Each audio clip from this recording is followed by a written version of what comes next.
ఏదో తంటాలు పడతాం.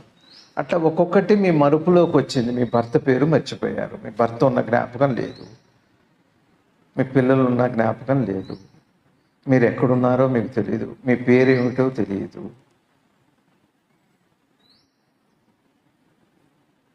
ఆలోచించండి, ట్రై చేసి చూడండి. ఏముంటుంది అప్పుడు? మీరుండరా? మీరుండి మీ జ్ఞాపకం ఉండదు. జ్ఞాపకం ఉన్నప్పుడు మీరుండరు, అంతే తేడా. జ్ఞాపకం ఉన్నప్పుడు నాకు నేను తెలియను, నేననేవాడిని ఉన్నప్పుడు జ్ఞాపకం లేకపోతే అదేదో జ్ఞానం, అదేదో ఏ పేరైనా పెట్టచ్చు, అది జ్ఞాపకానికి సంబంధించిన విషయం కాదు. ఇట్లా కూడా సాధన చేయాలి. పొద్దున్నే లేచి మన అనుష్ఠానము, గాయత్రి, సంధ్య, ఏం పూజలు అవన్నీ చేసుకోవాలి.